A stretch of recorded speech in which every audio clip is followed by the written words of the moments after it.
The scent of freshly baked bread and ripe peaches filled the air of the Havenwood market, a familiar comfort to Clara.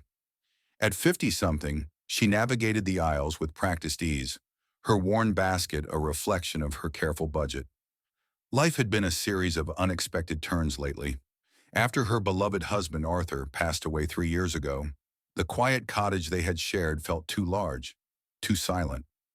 She'd moved to a smaller place, finding work as a part-time librarian, surrounded by the gentle hush of books, a soothing balm to her grief. But the income was modest, every penny counted. Clara stood in line at the checkout, a handful of groceries in her basket. Ahead of her was an elderly gentleman, his face etched with worry lines, fumbling with a worn wallet. He had a small bag of apples, a loaf of bread, and a single carton of milk. He counted out change, his fingers trembling slightly. It wasn't enough. The young cashier, a teenager with bright eyes and a hurried demeanor, sighed impatiently. "Sir," she said, her voice louder than necessary, "you're short." The old man's face fell. "Oh dear," he mumbled, his voice barely audible. He rummaged deeper in his wallet, his frustration mounting. I, I must have misplaced it. It was here just a moment ago." The line behind him was growing, restless murmurs filling the air. The manager, a stern-looking woman with her arms crossed, stepped forward. "Sir," she said, her voice cold and firm, "if you can't pay, you'll have to leave the items. We can't hold up the line." The old man looked pleadingly at her, then at his small pile of groceries. The humiliation on his face was palpable. "But I need these," he whispered. "I'm sorry, sir," the manager said, unmoved. "Rules are rules. Please step aside." She reached out as if to take the bag of apples from his hand. Clara felt a surge of something she couldn't ignore. Compassion, indignation, a simple human need to help. Her budget was tight, but what was a few dollars compared to this man's evident distress? "Excuse me," Clara said, stepping forward. "I'll pay for his groceries." The cashier looked at her, surprised. The manager's eyebrows shot up. The old man turned, his eyes wide with disbelief. "Ma'am, you don't have to do that," the old man protested, his voice thick with emotion. "It's quite all right," Clara said, offering him a gentle smile. "Just a few items. Please." She added the items to her own small purchase, paying with her debit card, the small transaction a quiet act of defiance against the supermarket's cold efficiency. As she handed the bag of groceries to the old man, his hand trembled as he took it. "Thank you," he said, his voice choked. "Thank you, my dear. That is very kind of you." "You're welcome," Clara replied, "just paying it forward." He lingered for a moment, looking at her with a depth of gratitude that went beyond the simple act of buying groceries. "Nothing we do goes unnoticed in this life," he said, his eyes holding hers. "If you plant seeds of kindness, you will surely reap a harvest." He smiled, a slow, warm smile that transformed his weary face. "You've done a good deed today, my dear. A very good deed." With a nod, he turned and slowly walked out of the market, disappearing into the afternoon sun. Clara watched him go, a sense of warmth settling in her chest. It wasn't a grand gesture, but it felt significant, a small light in the ordinary day. The next morning, as Clara was opening the library doors, the phone rang. It was Mrs. Gable, the director of the Havenwood Community Center, a bustling hub of activity that offered classes, services, and support to the town's residents. Clara volunteered there sometimes, helping with the children's reading hour. "Clara, dear, good morning." Mrs. Gable's cheerful voice filled the line. "I hope I'm not calling too early." "Not at all, Mrs. Gable," Clara replied. "Well," Mrs. Gable continued, a note of excitement in her voice, "you know how we've been looking for a full-time administrative assistant for the center? The position came open unexpectedly." Clara knew the position. It was a vital role, coordinating schedules, managing volunteers, handling communications. It paid a decent salary, far more than her part-time library work. It was the kind of job that would bring real stability to her life. But the competition would be fierce. Many people in town would be vying for it. "Yes, I know," Clara said, her heart giving a little flutter of unbidden hope. "The hiring committee met yesterday," Mrs. Gable said, "and we reviewed all the applicants, interviewed a few people.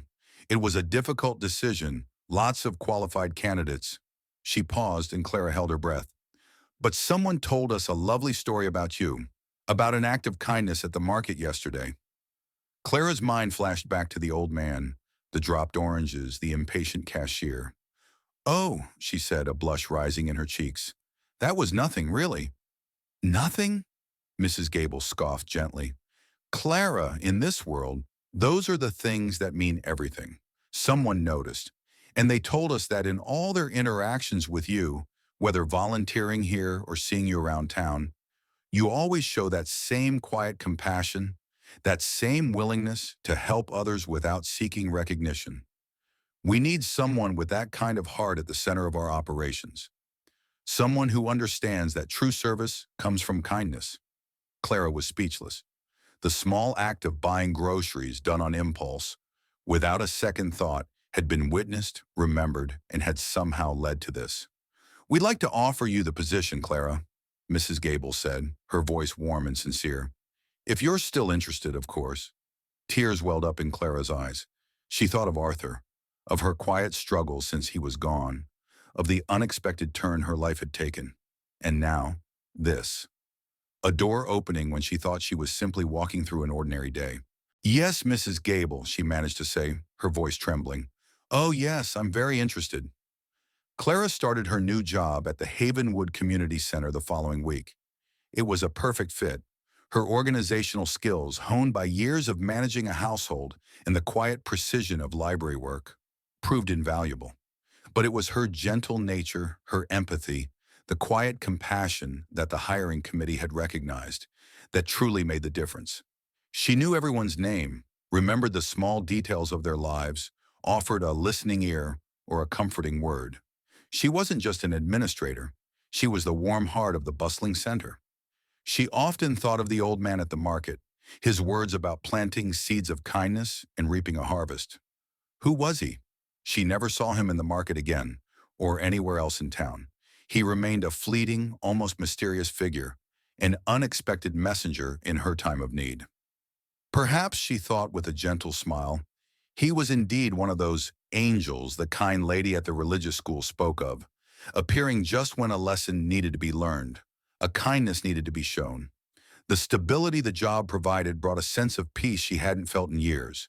She was able to manage her finances comfortably, set aside savings, and even indulge in small luxuries like a new pair of walking shoes or a nice dinner out with a friend. But the greatest reward wasn't the financial security. It was the profound satisfaction of doing work that mattered, of being part of a community that uplifted and supported one another. As time went on, Clara became an indispensable part of the Havenwood Community Center. She oversaw the expansion of programs, wrote successful grant applications, and trained new volunteers, always instilling in them the core principle that every person who came through their doors deserved to be treated with dignity and respect. Her quiet strength and unwavering kindness set the tone for the entire center. Years later, sitting at her desk, a photograph of Arthur smiling beside her, Clara reflected on her journey. The loss of her husband, the financial worries, the feeling of being adrift. It had all seemed so overwhelming at the time. But then had come the chance encounter at the market, the simple act of kindness, the mysterious old man, and the unexpected blessing of a new job, a new purpose, a new community. She had planted a small seed of kindness in a moment of compassion, never expecting anything in return. And in doing so, she had opened the door to a harvest of blessings she could never have imagined. The old man's words echoed in her mind, a gentle reminder that even the smallest acts of goodness can have profound and far-reaching consequences. Her life, once quiet and uncertain, was now rich with purpose, connection, and the enduring knowledge that kindness, given freely and without expectation, is a force that can change not only the lives of others, but your own as well.